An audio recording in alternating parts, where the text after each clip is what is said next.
Obviously, that doesn't automatically transition to the field, so we'll find out more on Saturday night. But unlike last year where we had inconsistencies and we were having to coach effort, these guys have done everything that we've asked them to do. When we were going back and looking at last year and things that were very important goals that we improved on, we said that we had too many sacks and too many tackles for loss. We didn't have enough forced sacks on our part. We didn't have enough tackles for loss from our standpoint. So we feel like we've made progress in those areas. We had entirely too many penalties. So we've got to do a better job of limiting penalties. You're not going to eliminate them, but you'd like to. We had too many missed tackles and some poor communication in our secondary on defense that we feel like is better. We got to be more physical in the red zone, especially the lower red zone, and score more touchdowns and field goals. So those were things that we started with on January 6th when the guys came back, and we've worked every day in those areas to try to improve, and that obviously leads to more wins when you do a better job in those areas. This is a tough time of the year because it's kind of moving day like the NFL. I saw the NFL's they've got to cut 5 guys before Tuesday on 32 teams. So there's a lot of anxious kids sitting there. I think they've got to get 32 players down before August 30th on each team. That's 1,000 kids. Well, we do the same thing, except we don't cut them loose. We have to tell guys, you're going to play. Right now, you're not going to play. You have to go to the show team to be Florida A&M, and that's a very difficult thing when kids are looking at their hopes and wishes and dreams, and you tell them every day that you've got to produce to play. Some of them don't hear it till the decision comes. They really don't understand. So across the country, when you get to game week, it's a very, very difficult time for young people and hard for coaches.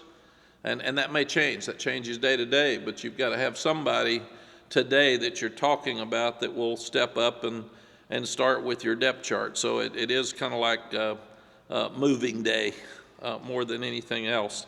As far as the depth chart's concerned, so that everybody gets excited about, we'll start with defense. And what we'll start with is we've talked for a year about the blue team. And the blue team is trying to get guys that we can put on the field at any time.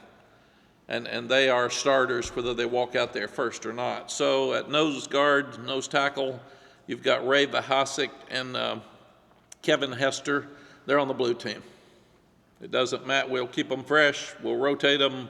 But both of them can play at any time. And Keyshawn Silver is really improved. He will get some playing time. He did change his number from 6 to 55. And Travis Shaw has done a really good job for us. He had some lower body issues this summer and got him behind a little bit, but he will be an excellent player. At 3 technique, both Miles Murphy and Javari Ritzie are on the blue team. So they're 2 of our best players, and they will rotate, and we'll keep a fresh guy in there, but we need a quick, powerful, great pass rusher in that position, and we feel like both of those guys can do that. And KBJ, Kendrick Binkley-Jones, is really improved, and he's getting stronger after his 3 operations, and he will be able to play some too. Those guys would be considered on the white team that you can put in, but you wouldn't have them in there at any time and not worry about who's in the game and the coordinators not be aware of it. Des Evans and Kamen Rucker are on the blue team at power end. And again, the one that walks out there first, it really doesn't matter. It is just not an issue for us because they've earned the right, and we finally got some depth. Noah Taylor and Chris Collins are on the blue team at Jack. Both of them have earned the right. They've been around a long time. Noah being a grad transfer, he's a really good pass rusher. Chris has had an outstanding spring in camp. And Malachi Hambrick will be on the white team, and he'll have a special package that he'll go in with pass rushers because he led the state in pass rushing. He had 51.5 sacks when he was in high school at Shelby, and he's shown that ability here. So he will play, and it will be in special packages. Right now, there's 3 linebackers on the blue team. That would be Power Eccles and Ced Gray, who will walk out there first, and Ra Dilworth has worked himself into a blue team position, so he can play at any time. And we're really excited about Sebastian Cheeks. He just keeps getting better every day, and we feel like he can play in the game, and he's working himself toward being a blue team player. In the secondary, you've got Tony Grimes and Dante Balfour and Storm Duck as blue team corners. All 3 could go out there at any time. We're also very pleased with Marcus Allen. He's made a lot of progress as a true freshman. And he didn't even get here till this summer, and we've been very impressed and think he will be a good player moving forward. Geo Biggers, Don Chapman, and Cam Kelly are all blue team safeties, so they can play at any time. And we're very impressed with Will Hardy. He came this summer, and he will be a guy that could go out with the white team like Marcus Allen and play, and we would not be afraid to put him on the field. DeAndre Boykins is that star. Storm Duck could play some star, and also they would both be blue team stars, and Obi Agbuna would be a white team star. We start looking at that area. Any questions with the defense? We good? Okay. Offensively, I'm sorry? Cavazos, is it just not listed because of his injury status? Yes. He has not been able to practice for probably 10 days. So we're hoping he'll get well, but if he doesn't practice tomorrow, then it makes it very difficult to play on Saturday. But and we thought he was good when we saw him play. We need him. We hope he'll get back. But any time you have somebody out like Antoine Green or like British Brooks or like Legend, it gives you a chance to get a Dante Belfour more snaps, and they have a chance to step up, and that's what we've got to do. We can't make excuses about injuries. We've got to have somebody else play. We've been here, this is going on our 4th year. We've had really 2.5 recruiting classes, so some of our best players are young. Last year's recruiting class was unbelievable, and a lot of those guys are going to play Saturday for the first time. They're young, but it is what it is. We can't get them older. Left tackle. Awesome Richards has done really well. He will be the blue team left tackle. Travion Green would be a white team left tackle. Ed Montelis has had by far his best spring and fall since we've been here. We're really impressed with Ed. He's done a great job. He would be the blue team left guard. Caden Baker would be the white team left guard. Both centers, Corey Gaynor and Brian Anderson, would be blue team centers. Brian started here for 2.5 years. He was hurt quite a bit of last year. Corey Gaynor has been a huge addition. He's an outstanding leader. He's a big body.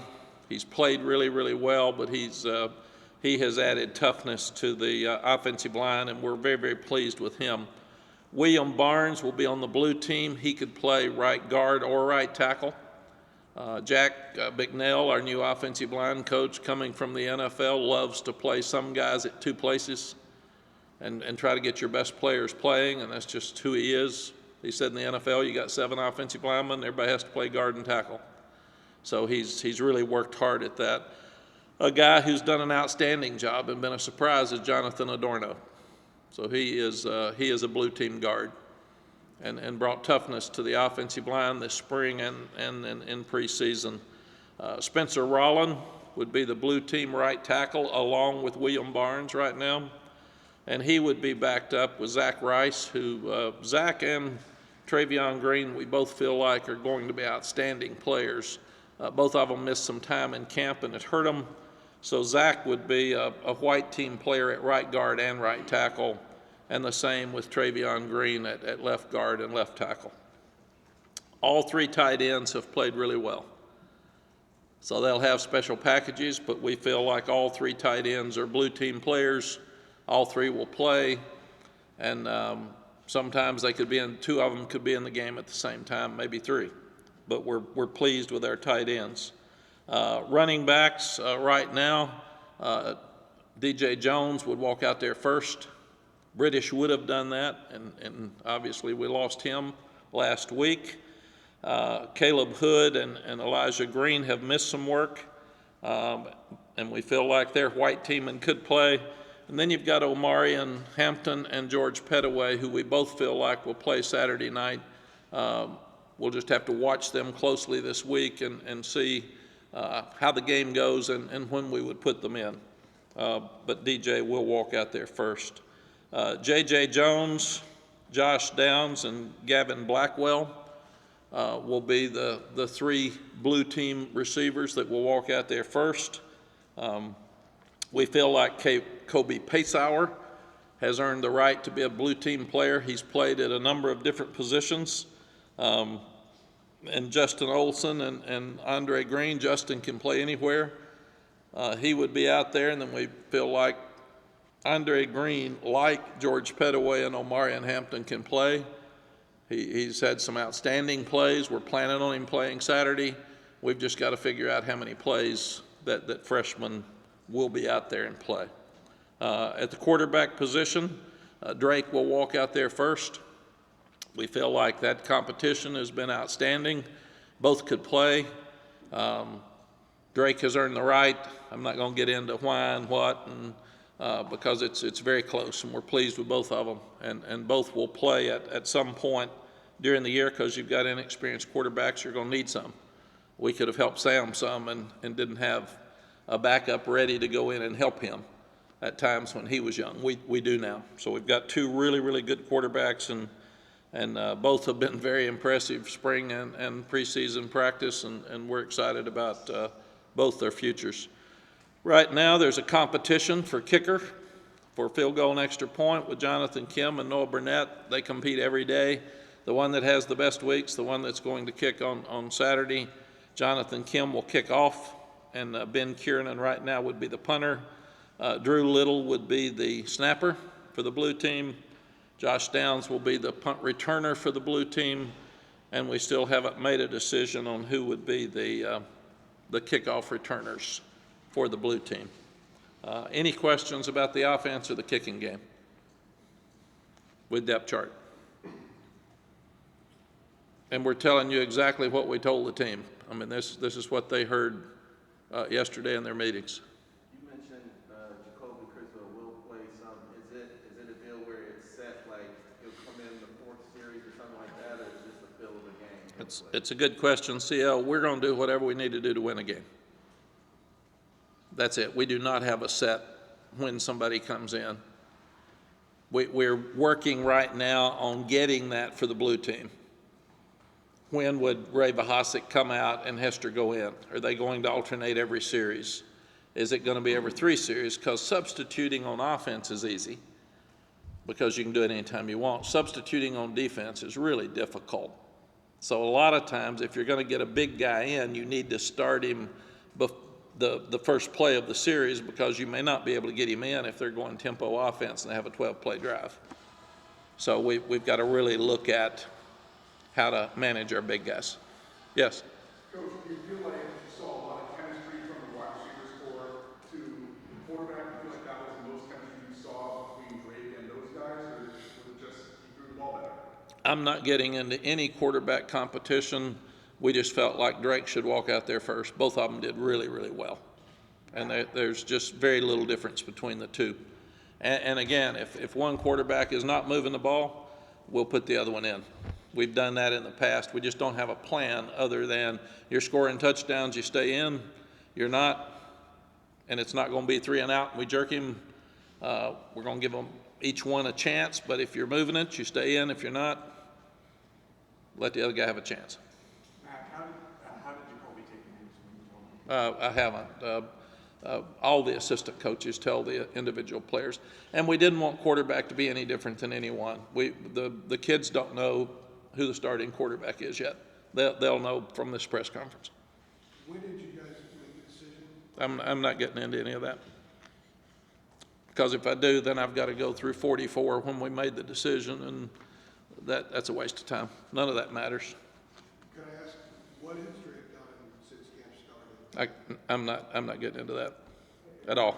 I've said he earned the job. We've looked at every little thing every day from spring till now. It's very close.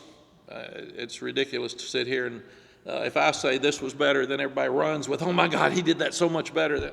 It's not. It's really, really a close decision that we ended up just saying we feel like that he's earned the right to be out there first. There's not enough to get into what one did better than the other one. We're so lucky. They're both good. They're both smart. They both get along. They both know the offense. They've both been here some. Neither one have game experience. And we're lucky that they can both run the same offense. Could I ask you a follow-up to that? Yes. Have you seen the edge on both of them kind of sharpen over these last 4 weeks? They've been pushing. They have, but they've been that way since January. This has not been something that surprised them. I mean, they knew from day one they were competing for this job. And I will say the only thing that matters is who we think right now gives us the best chance to win. Nothing else is important. Somebody had a question. Yes. You know, you talked about, I think you said this is the most questions you've ever had entering the season. So how do you feel now that, I guess, you feel like you answered today? We still have a lot of questions that will be answered on Saturday because we've got so much inexperience. We're very talented, but we're very inexperienced. You can't answer inexperienced game-type questions during the week. They've performed well in practice. We like what we see. We've got a lot of question marks, and it'll be answered Saturday night at 8:15. Everybody will see it when we see it. I mean, we've seen Drake and Jacoby basically in two halves against Wofford. So we don't have any idea how either one of them will play. Was it, talk about the freshmen in Hampton, Green, that was a freshman as well. Getting those guys on the white team, you know, was that a difficult decision? And kind of how does that make you feel knowing you guys that kind of talent? All these are very difficult decisions because you're changing lives. And in football, you've got 120 players, and you've got 11 that play at a time. So there's a lot of morale issues. There's some concerns about depression with young guys. All the parents think their sons are better than the other players. Every one of them. I'm a parent and a grandparent. I think my grandkids are better than everybody else's. It's just what it is. So it's a very difficult thing. And then at the same time, you have to figure out, do you play experience or do you play maybe a more talented player excuse me, that hasn't played. And hopefully he'll get you where you want to go faster, even though there may be more mistakes early. At LSU, we started 2 freshman running backs, Dalton Hilliard and Gary James. And they were great players, but they never played a snap. And we moved the 2 starters in the spring, 1 to fullback and 1 to wide receiver. Then we redshirted Colt McCoy and Vince Young when we were at Texas, because we didn't think they were ready to play yet. But they were very, very talented, both of them. But they needed a year. So part of that will be we will watch the freshmen this week very closely to see if they get uptight and if they don't practice as well. So when I say there's probably more unanswered questions right now than at any other time in my career, that means we've got a lot of really talented young players that haven't played, and we don't know how they're going to respond. Yes? The ability to play 4 games last year, you know, not burning your eligibility, how much does that change the equation, particularly for Drake, but for other players that got a chance, you got to see him out there and they didn't have to burn a year? It's one of the best decisions I think that the NCAA has ever made, that they allow kids to play in 4 games. Because if you've got blowouts or like Wofford's game where Sam couldn't play, we could play both of the young quarterbacks and give them an opportunity to have game-type experience. All of us have sat there in the past and you had a blowout either way and you couldn't put kids in the game, and it was just foolish because the game was over. Let them play. Let them enjoy it. And the ability to let those guys play in 4 games is really, really good. Would you have been ready for this had he not been able to play in 4 games last year? Can't answer. Don't know if they're ready now. Coach Brown, could you clarify the running back situation both Caleb Hood and Elijah Green have had some good moments. They've both missed some practice. And right now that room is so competitive, and we've got a lot of competitive rooms. It's a good thing. So we've got to make the decision, what do we do with Omari and George Pettaway? When do they go in? How much do they get? What do we do with Caleb? He was hurt longer than Elijah. So we've got to continue to work to make those decisions. So not a clear number two, I guess. There's not a clear number two. Thank you. Coach, now that you have a specific depth chart and you have your number ones, how do you go about specifically throughout the next week building maximum chemistry between, let's say, Drake and the wide receiver? Drake and Jacoby have alternated equally between the blue and the white since the first day of spring practice. They have exactly the same number of snaps, and they have chemistry with both sets of receivers. So that was one thing that we felt like, to be fair, let them both have the same number of snaps with both offensive lines and both sets of receivers and running backs, but also for that reason they would be ready for this. Yes? Mack, since you've come back, Sam has been your quarterback since you've been back here. As you have thought about this season and you're planning, you're thinking about it, just like what have you envisioned for that position now without him? Like, how do you think it's going to look? Do you think, it's certainly not going to be a mirror image of what he did, but like, what is your vision for what that position becomes in this offense now moving forward now that he's gone? I feel like both these quarterbacks are really good. So that I'm not worried about the future of our quarterback room. There's 4 good players in that room right now. So I'm good. I think we're good. What we have to do is get the offense to lean toward who becomes the guy, and like we did Sam. There were certain things Sam did better than others. Last year we weren't protecting as well. We weren't as strong at wide receiver, so Sam became a runner. And he did both, but he couldn't have run the first 2 years. So we have worked really, really hard at changing some things in the offense to do a better job with some of those issues that we had last year. And we've looked at every sack we've had for 3 years. We've looked at every tackle for loss. Every time there's one that comes up in practice, I raise Cain about it, and I want it fixed, and I want it fixed immediately, and I want to know why it happened and who we've got to put in there. If it's a player, then that's an excuse. We've got to have a scheme that fits it. So that's what we're working hard, and again, we're lucky that Drake and Jacoby can do the same things, and then maybe one that when he's in the game, Phil he'll lean toward this type play a little bit more than this one, but we can have the same offense and not be in trouble with trying to run 2 different offenses. Do you, if I can follow up, do you, since both of those guys, with Drake, since he's first out of the box, he played behind Sam last year, do you communicate to him, or do you think you need to communicate to him, like, don't worry about being the same house?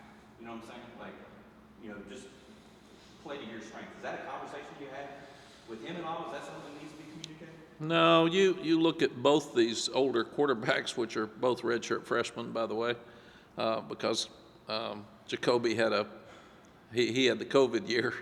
So weirdly enough, they both are really young quarterbacks in eligibility and in lack of experience. I have not talked to either quarterback about this decision or today. Because we told them today, or Phil told them this morning. So we're in a position where both of them were player of the year in their state. Both of them have played a lot of football and won a lot of games. We have worked so hard on every little aspect of taking care of the ball, throwing to the right guys. We've worked so hard on situations, not turning the ball over, getting the ball out of your hands fast. In fact, I've stood out there with a microphone, and every time that they hold the ball, I've said, get it gone, man. You're not being fair to your offensive line. Get it out of your hands. So those guys have had pressure from day one, and I feel like both of them are ready to play. If Drake decided today that he couldn't play Saturday, he had to go to a wedding or something, I would not mind putting Jacoby out there at all. I'd be ready. Here in 2019,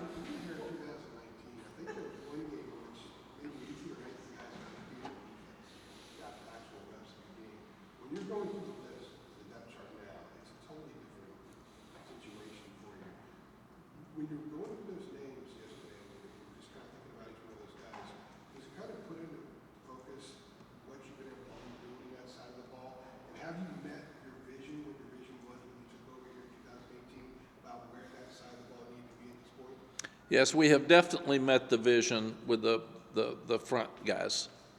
We're too deep, and we're in a great position with those guys. We're really three deep. And Javari Ritzie could play power in today. He is a great player. He's not a good player. You look at Miles Murphy. He's going to be a high draft choice. And then we're a little thin at linebacker. I thought, and we've had a discussion, we're going to have to start playing more guys at each position so they won't transfer. That got us thin at wide receiver, and it got us thin at linebacker. And the transfer portal can get you thin really fast. And at a place like ours where you can't take many transfers because they can't get in school, a lot of them, you're not able to replenish those positions as fast. So we're thin at linebacker, and I still feel like we're thin in the secondary, and we're going to lose probably some of those safeties next year. They're older. We may lose a corner, so we're going to have to really do a good job of replenishing those guys and getting deeper there, because you'd like to be at least too deep with really good players you could put in at any time, because the injury situation across the country is you lose three guys and all of a sudden you don't have a good team anymore. And so it's our job to continue to recruit at a high level, and now we're at a position, Andrew, we don't have to recruit everybody. Everybody says, why didn't you take him? We don't need a defensive lineman. If we do, we get one. But we don't need three like we did when we first got here. And Travis Shaw and Keyshawn Silver and Binkley Jones are all going to be good players. So we have to look at recruiting specific positions that we need. And that's where that was different when we got here. We were trying to find players, man, whoever we could get. And the first year was okay. The second year was good. Last year was great. And I think this year will be good. It will be good. I don't know that it'll be great, but it's going to be good. Matt, can you kind of walk us through how this game with Florida A&M specifically came to be, and kind of the extra stuff that's going into it? Yes, CL, the game was already scheduled. So I didn't have anything to do with scheduling the game. But there's been so much talk and attention toward HBCUs the last couple of years, especially since Deion Sanders, one of the greatest to ever play, went to Jackson State. So the recruiting's different now. HBCUs are recruiting at a higher level, and the attention is very much better. So I thought it would be great to have this game on national TV. 0 week is a real positive in so many ways, because very few other teams are playing, maybe 10, 15 or something, but not everybody. So you get full attention.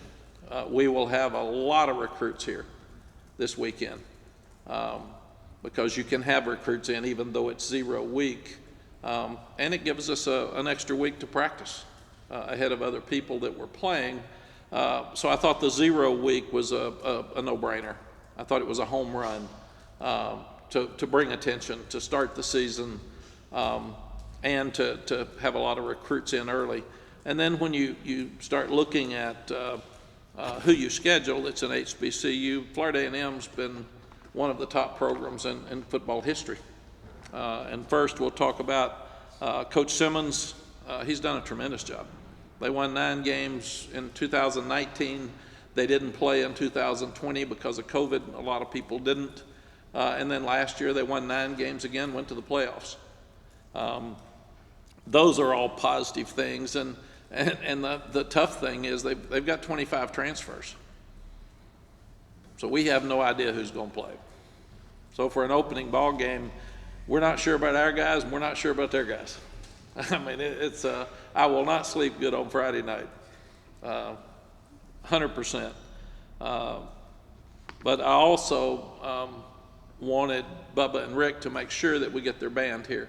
The Marching 100 is one of the best bands ever. It may be the best. They've played at the Grammys. They've played at a Super Bowl.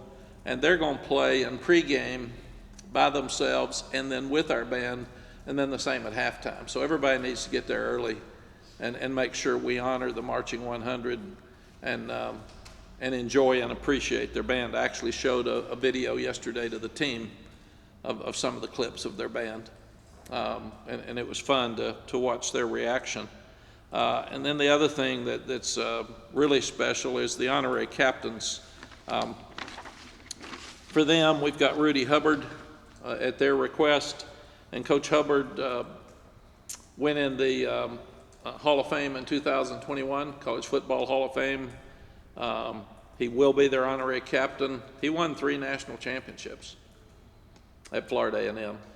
And then I had a tremendous friend, Coach Jake Gaither. When I was at Florida State, I actually took some graduate school classes at Florida A&M because their campuses are right next to each other. And Coach Gaither would do, he would hold Bible studies, and we all got to visit with him, and he was just an amazing man. His record was 204, 36, and 4. And I talked to the kids about that yesterday. He's one of the best coaches ever. He's like Eddie Robinson, just didn't get as much attention. And he's the Southern Intercollegiate Athletic Conference Coach of the Decade. And he was the coach that came up with you need to be agile, mobile, and hostile to be able to play, and that hadn't changed. And then I remember him telling me that we were talking about coaches like Coach Robinson and Coach Bryant, and I said, why are they so good? He said, a great coach can take yours and beat his, and take his and beat yours. He said, it doesn't matter. Don't talk about your players. That's what a great coach does. So as we get ready to play Florida A&M, I have a smile on my face for Coach Gaither because he was just so wonderful. And then Coach Bill Hayes has been a dear friend of mine since we were here. So Coach Bill Hayes is going to be one of our honorary captains, and he was the head coach at Winston-Salem State and North Carolina A&T from 76 to 87. He's the winningest coach in both programs. He's a Hall of Fame coach.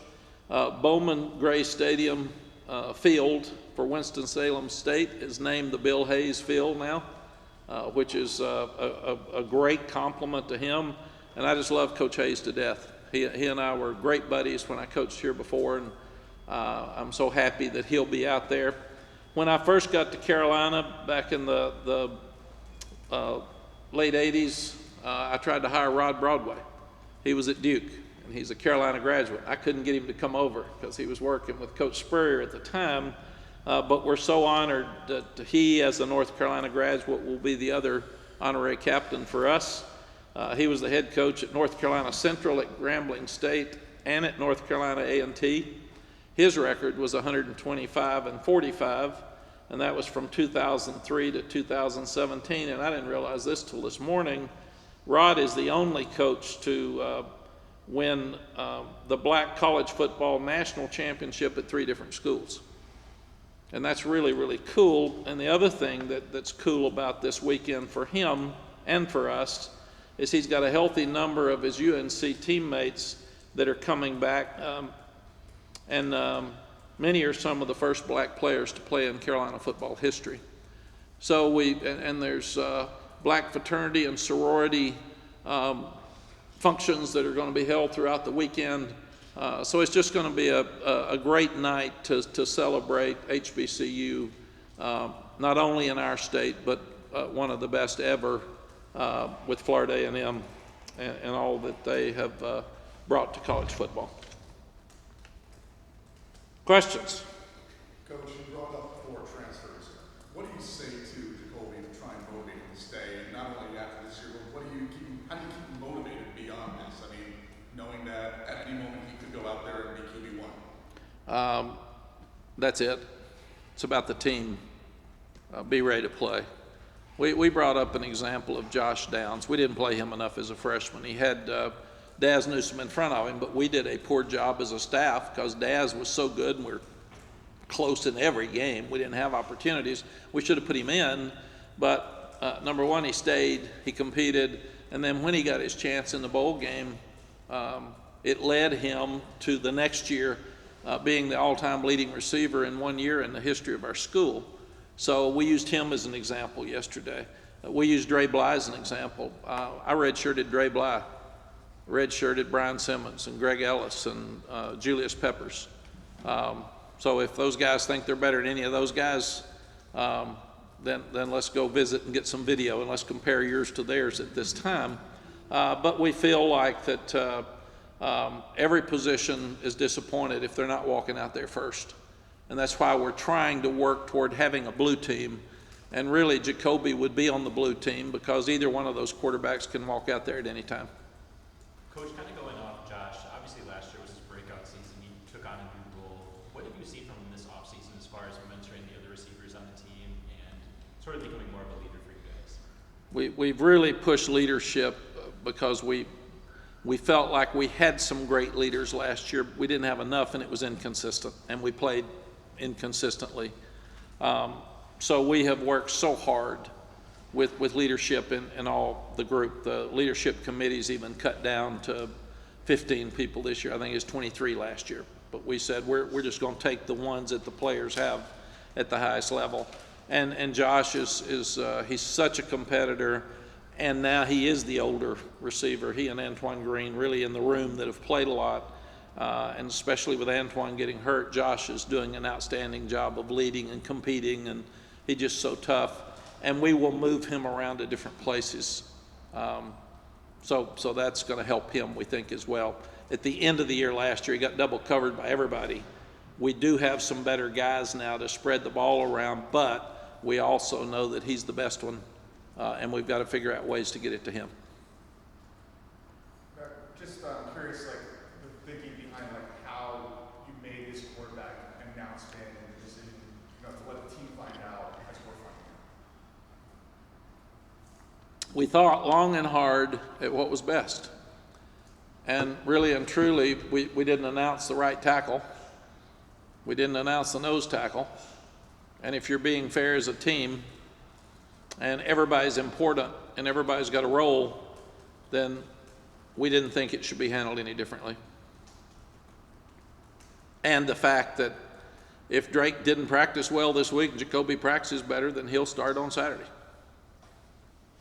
This is bigger to you all than it is us, because we compete every day. And that's everybody that gets announced today, and people will have opinions about, well, it's interesting. I've always thought it was funny that people that have never seen practice have an opinion that one's better than the other. And I thought, you know, that I wish I could do that. I got way too much information. So if Jacoby practices better this week, then why even name the starter today? Well, because you all were anxious and you were nervous and you needed something. And very honestly, we did it with Sam because we felt like the guy that's going to walk out there first, we'll talk to you tomorrow, he needs to have a week to lead the team. It needs to be his team for this week. But if he doesn't practice well, you'll be talking to Jacoby on Wednesday.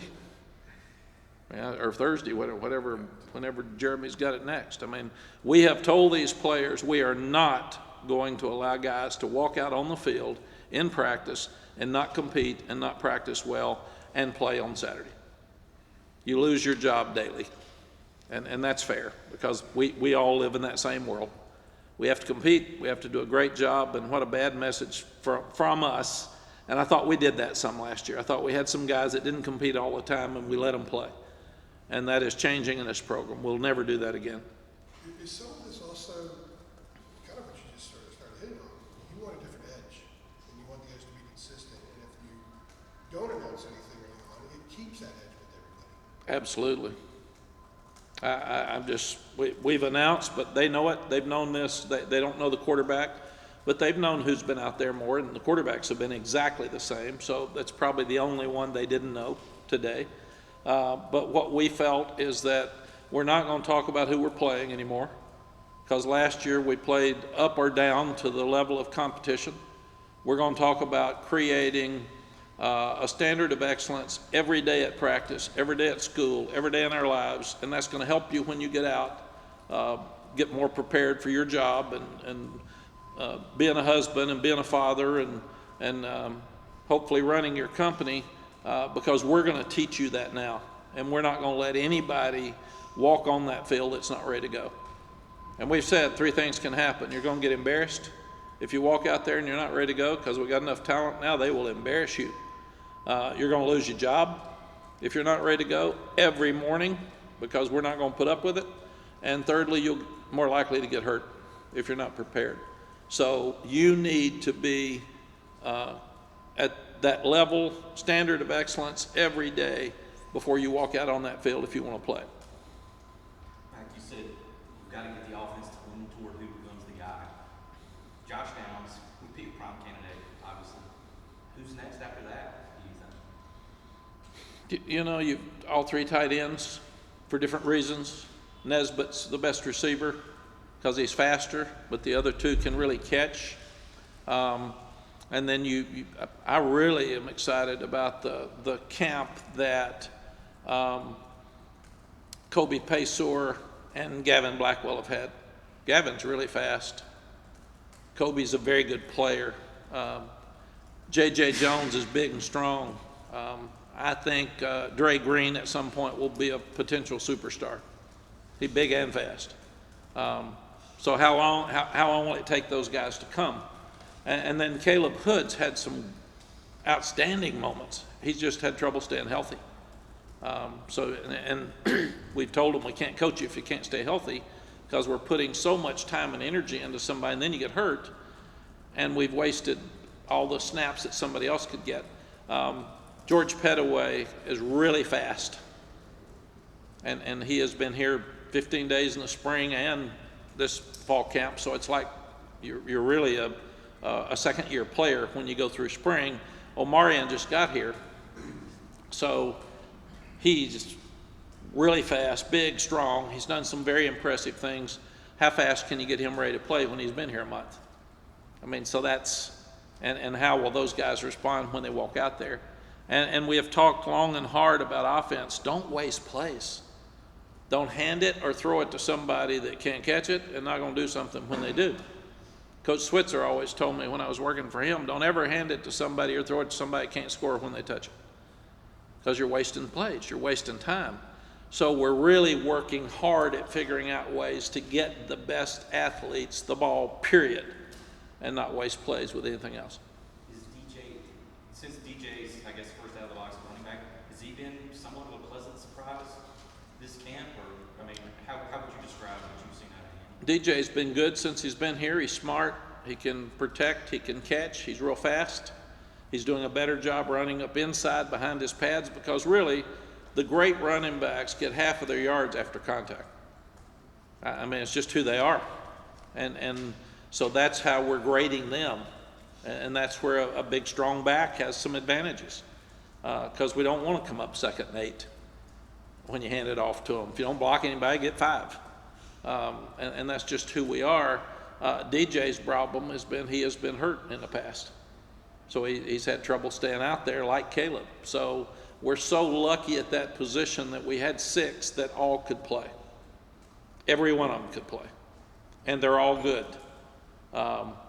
Will some leave with the transfer portal? Who knows? I mean, that's a new world for all of us.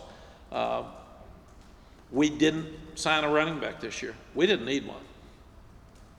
We've got 6 really good ones. So people said, why didn't you sign one? You always got to have a running back. Not if you got 6. We're going to play 3. So, and the good thing about British, he's got my cart now. So I don't have a cart anymore. And he drives it around at practice, and he's got his old legs stuck out with his cast, and he's coaching them. He just zipping it around. So it'll help me lose weight because I'll walk more, and it'll help him get around. But we lost so much with his leadership. He was a great leader, not a good leader. And he has come right back out there and gone right back to work, and he was coaching them hard yesterday. So that hopefully we will still have his leadership and still have the ability at running back to still have other great players. Yes? Coach, kind of moving towards the defensive side of the ball, one name that you mentioned earlier was Storm Duck, who's obviously missed the past couple of years due to injuries. What is it like for you as a coach to be able to sort of plug in a player of his caliber now that he's healthy in that defensive lineup?